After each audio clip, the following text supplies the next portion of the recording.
क्या है, एक बिंदु से एक वृत्त पर स्पर्श रेखाओं की संख्या, यानी एक बिंदु है और एक वृत्त है, उसमें कितना स्पर्श रेखा होगा वही हमको देखना है। एक वृत्त ये है, एक वृत्त ये है, एक वृत्त ये है। वृत्त के अंदर बिंदु, वृत्त के अंदर बिंदु,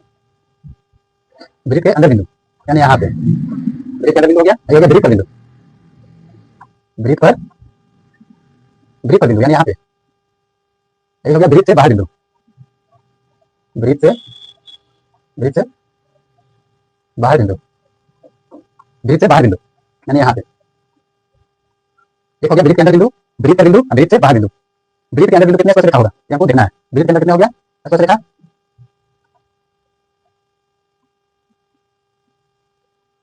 कितने स्पर्श रेखा होगा, वृत्त के अंदर अगर रहेगा बिंदु तो कितना स्पर्श रेखा होगा, 1 2 3 4 5 6,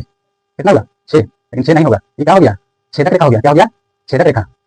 यानी इसका जो वृत्त के अंदर बिंदु रहेगा उसमें स्पर्श रेखा की संख्या कितना रहेगा, शून्य रहेगा, शून्य होगा,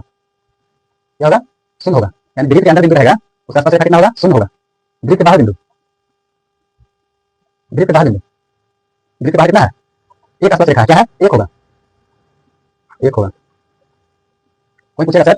हम यहाँ पे बिंदु दे सकते हैं, यहाँ पे बिंदु दे सकते हैं, हाँ यहाँ बिंदु हो सकता है, लेकिन हमको क्या देखना है एक वृत्त पर एक बिंदु, अगर यहाँ पे बिंदु तो बिंदु हो जाएगा, एक वृत्त पर 2 बिंदु हो जाएगा, इसीलिए एक वृत्त पर अगर एक बिंदु है तो उसका स्पर्श रेखा कितना होगा एक होगा। अगर वृत्त बाहर बिंदु है तो कितना स्पर्श रेखा होगा,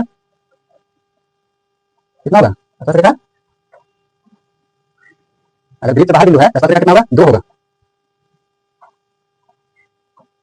स्पर्श रेखा कितना होगा 2 होगा। वृत्त के अंदर बिंदु रहेगा तो स्पर्श रेखा 0 होगा, शून्य होगा, अब वृत्त पर बिंदु रहेगा तो क्या होगा 1 होगा, अब वृत्त बाहर रहेगा तो 2 स्पर्श रेखा होगा। आगे चलें,